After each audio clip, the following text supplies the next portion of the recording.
ರಾಜಕೀಯ ಪಕ್ಷಗಳಿಗೂ ಚುನಾವಣೆ ಸಂದರ್ಭದಲ್ಲಿ ಒಂದೊಂದು ಕ್ಷೇತ್ರವನ್ನ ಉಳಿಸ್ಕೊಳ್ಳೋದಿರಬಹುದು, ಗೆಲ್ಲೋ ನಿಟ್ಟಿನಲ್ಲಿ ಇಂಪಾರ್ಟೆಂಟ್ ಆಗುತ್ತೆ. ಈಗ ಬಿಜೆಪಿಗೆ ಚನ್ನಗಿರಿ ಕ್ಷೇತ್ರವನ್ನ ಉಳಿಸ್ಕೊಳ್ಳುವಂತ ಟೆನ್ಷನ್, ಮಾಡಾಳ್ಗೆ ಟಿಕೆಟ್ ಕೊಡಂಗಿಲ್ಲ, ಕೊಡದೇ ಇದ್ರೆ ಮಗ ರೆಬೆಲ್ ಆಗುವಂತ ಭಯ ಇದೆ. ಇನ್ನೊಂದ್ ಕಡೆ ಎಚ್.ಎಸ್. ಶಿವಕುಮಾರ್, ತೇಜಸ್ವಿ ಪಟೇಲ್ ನಡುವೆ ಟಿಕೆಟ್ ಪೈಪೋಟಿ ಇದೆ. ಇದರ ಮಧ್ಯದಲ್ಲಿ ಶಿವಮೊಗ್ಗದ ಖ್ಯಾತ ವೈದ್ಯ ಧನಂಜಯ್ ಸರ್ಜಿ ಹೆಸರು ಕೂಡ ಮುಂಚೂಣಿಯಲ್ಲಿದೆ. ಇದರ ಮಧ್ಯದಲ್ಲಿ ಈಗ ಪ್ರಭಾವಿ ನಾಯಕನನ್ನ ಹುಡುಕಬೇಕು ಚನ್ನಗಿರಿ ಭಾಗದಲ್ಲಿ, ಜೊತೆಗೆ ಗೆಲ್ಲಬೇಕು ಕೂಡ, ಕ್ಲೀನ್ ಹ್ಯಾಂಡ್ ಆಗಿರಬೇಕು. ಸೊ ಹಾಗಾಗಿ ಈಗ ಬಿಜೆಪಿಗೆ ಈ ವಿಷಯ ಆತಂಕವನ್ನ ತಂದಿದೆ. ಇದ್ರ ಬಗ್ಗೆ ಇನ್ ಡೀಟೇಲ್ ಆಗಿ ಇನ್ಫಾರ್ಮೇಶನ್ ಅನ್ನ ಕೊಡೋದಕ್ಕೆ ಸಂಪರ್ಕದಲ್ಲಿ ಜಾಯಿನ್ ಆಗಿದ್ದಾರೆ ನಮ್ಮ ರಿಪೋರ್ಟರ್ ಸಂಜಯ್.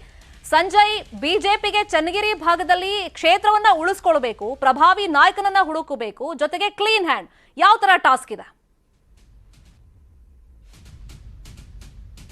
ಶರ್ಮಿತಾ, ಏನಂದ್ರೆ ಯಾಕಂದ್ರೆ ಈಗಾಗಲೇ ಲೋಕಾಯುಕ್ತ ಬಲೆಯಲ್ಲಿ ಸಿಕ್ಕಂತ ಮಾಡಾಳ್ ಕುಟುಂಬಕ್ಕೆ ಏನು ಈಗಾಗಲೇ ಟಿಕೆಟ್ ಕೈ ತಪ್ಪುವ ಸಾಧ್ಯತೆ ಇದೆ ಅಂತ ಈಗ ಆಲ್ರೆಡಿ ಗೊತ್ತಾಗ್ಬಿಟ್ಟಿದೆ. ಹಾಗಾಗಿ ಸಾಕಷ್ಟು ದೊಡ್ಡ ತೆಲ್ಲವಾಗಿದೆ ಅಂತ ಹೇಳ್ಬೋದು ಬಿಜೆಪಿ ಹೈಕಮಾಂಡ್ಗೆ. ಯಾಕಂದ್ರೆ ಈಗಾಗಲೇ ತಮ್ಮ ಮಗನಿಗೆ ಟಿಕೆಟ್ ಕೊಡಿಸಿ ಏನು ಗೆಲ್ಸ್ಕೊಂಡ್ ಬರ್ಬೇಕು ಅಂತ ಹೇಳಿ ಮಾಡಾಳ್ ವಿರೂಪಾಕ್ಷಪ್ಪ ಏನಿದ್ದಾರೆ, ಅವರು ಈಗಾಗಲೇ ತಮ್ಮ ಮಗ ಮಲ್ಲಿಕಾರ್ಜುನ್ಗೆ ಸಾಕಷ್ಟು ಹಳ್ಳಿಗಳಲ್ಲಿ ಸುತ್ತಾಟ ನಡೆಸಿ ಈಗಾಗಲೇ ಪ್ರಚಾರವನ್ನು ನಡೆಸಿದ್ರು.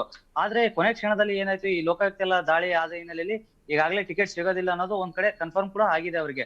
ಈಗ ಉಳಿದಂತೆ ಏನಂದ್ರೆ, ಈಗ ಟಿಕೆಟ್ ಸಿಗದೆ ಇದ್ರೆ ಏನು ಅವ್ರು ಮಾಡಾಳ್ ವಿರೂಪಾಕ್ಷಪ್ಪ ಪುತ್ರ ಮಲ್ಲಿಕಾರ್ಜುನ್ ಏನಿದ್ರೆ ಅವ್ರನ್ನ, ಅಥವಾ ಮಾಡಾಳ್ ಮಲ್ಲಿಕಾರ್ಜುನ್ ಅವರೇ, ಅಥವಾ ಇಲ್ಲ ಅಂದ್ರೆ ವಿರೂಪಾಕ್ಷಪ್ಪನ ಇಂಡಿಪೆಂಡೆಂಟ್ ಆಗಿ ನಿಲ್ಸಿ ಗೆಲ್ಸ್ಕೊಂಡ್ ಬರ್ಬೇಕು ಅಂತ ಹೇಳಿ ಈಗಾಗಲೇ ಮಾಡಾಳ್ ಬೆಂಬಲಿಗರು ಏನಿದ್ರೆ ಈಗಾಗಲೇ 3-4 ಬಾರಿ ಒಂದು ಮೀಟಿಂಗ್ ಅನ್ನ ಮಾಡಿ ಸಭೆಯನ್ನ ನಡೆಸಿ ಒಂದು ತೀರ್ಮಾನ ಕೈಗೊಳ್ಳಲಾಗಿದೆ. ಯಾಕಂದ್ರೆ ಟಿಕೆಟ್ ಏನಾದ್ರು ಸಿಗದೆ ಇದ್ರೆ ಅವ್ರನ್ನ ಇಂಡಿಪೆಂಡೆಂಟ್ ಆಗಿ ನಿಲ್ಸಿ ನಾವು ಗೆಲ್ಸ್ಕೊಂಡ್ ಬರ್ತೀವಿ ಅನ್ನೋ ಮಾತನ್ನ ಅವರ ಬೆಂಬಲಿಗರು ಹೇಳ್ತಾ ಇದ್ದಾರೆ. ಇನ್ನೊಂದು ಕಡೆ ಏನಂದ್ರೆ, ಈಗ ಮಾಜಿ ತುಮ್ಕೋಸ್ನ ಅಧ್ಯಕ್ಷರು ಏನಿದ್ದಾರೆ ಶಿವಕುಮಾರ್ ಅಂತ ಹೇಳಿ, ಶಿವಕುಮಾರ್ ಅವರು ಕೂಡ ಒಂದು ಗಾಳ ಹಾಕಿದ್ದಾರೆ ಬಿಜೆಪಿ ಅವರು. ಯಾಕಂದ್ರೆ ಅವರು ಸಾಕಷ್ಟು ಕ್ಷೇತ್ರದಲ್ಲಿ ಒಂದು ಕೆಲಸ ಕಾರ್ಯಗಳನ್ನು ಮಾಡ್ತಾರೆ. ತುಮ್ಕೋಸ್ ಇಂದ ಏನು ರೈತರ ಒಂದು ಒಡನಾಡಿಯಲ್ಲಿ ಇಟ್ಕೊಂಡಿರೋದ್ರಿಂದ ಅವ್ರಿಗೆ ಒಂದು, ಯಾಕೆ 2013 ಏನು ಮಾಡಾಳ್ ವಿರೂಪಾಕ್ಷಪ್ಪನವರು ಕೆಜೆಪಿಯಿಂದ ನಿಂತ ವೇಳೆಯಲ್ಲಿ, ಅವರು ಬಿಜೆಪಿಯಲ್ಲಿ ಯಾರು ಸ್ಪರ್ಧೆ ಇಲ್ಲದಂತ ವೇಳೆಯಲ್ಲಿ, ಆ ವೇಳೆಯಲ್ಲಿ ಬಿಜೆಪಿಯಿಂದ ನಿಂತ್ಕೊಂಡು ಅವರು ಕಡಿಮೆ ಮತಗಳನ್ನ ತೆಗೆದುಕೊಂಡಿದ್ರು. ಹಾಗಾಗಿ ಆ ಸಮಯದಲ್ಲಿ ನಾನು ಪಕ್ಷವನ್ನು ಕಟ್ಟಿದ್ದೀನಿ ಅನ್ನೋ ಒಂದು ಇವರು ಶಿವಕುಮಾರ್ ಅವ್ರ ನಿಲುವಾಗಿದೆ. ಆದ್ರೆ ಈ ಶಿವಕುಮಾರ್ ಅವ್ರು ಏನ್ ಹೇಳ್ತಾ ಇದಾರೆ, ಈಗಾಗಲೇ ನನಗೆ ಹೈಕಮಾಂಡ್ ಇಂದ ಒಂದು ನಿರ್ಧಾರ ಬಂದಿದೆ, ಆಗ ಕೆಲವು ನಾಯಕರುಗಳು ಸಹ ನನಗೆ ಸೂಚನೆ ಕೊಟ್ಟಿದ್ದಾರೆ,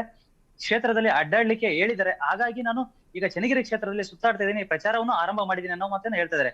ಆದ್ರೆ ಇನ್ನೊಂದು ಕಡೆ ಏನಂದ್ರೆ, ಸರ್ಜಿ ಅಂತ ಹೇಳಿ ಶಿವಮೊಗ್ಗದ ಒಬ್ಬ ವೈದ್ಯರು ಕೂಡ, ಅವರು ಕೂಡ ಮೂಲತಃ ಚನ್ನಗಿರಿ ಅವರು. ಈಗ ಅವ್ರದ್ದು ಒಂದು ಹೆಸರು ಕೇಳಿ ಬಂದಿದೆ. ಯಾಕೆ ಸರ್ಜಿ ಅವರು ಕೂಡ ಏನು ಶಿವಮೊಗ್ಗದಲ್ಲಿ ಟಿಕೆಟ್ ಅನ್ನು ಕೇಳ್ತಾ ಇದ್ದಾರೆ. ಹಾಗಾಗಿ ಏನು ಅಲ್ಲಿ ಒಂದು ಗೊಂದಲ ಇರೋದ್ರಿಂದ ಈಗ ಚನ್ನಗಿರಿ ಕ್ಷೇತ್ರಕ್ಕೆ ಏನಾದ್ರೂ ಕೊಡಿ ಅನ್ನೋ ಒಂದು ಮಾತನ್ನ ಸರ್ಜಿ ಅವರು ಒಂದು ವೈದ್ಯರು ಹೇಳ್ತಾ ಇರುವಂತದ್ದು.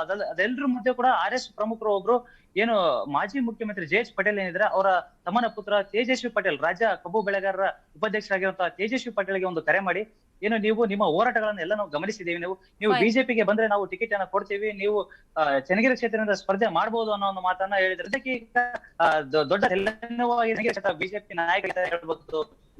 ಫೈನ್, ಥ್ಯಾಂಕ್ ಯು ಸಂಜಯ್ ಈ ಕ್ಷಣದ ಅಪ್ಡೇಟ್ಸ್ಗೆ.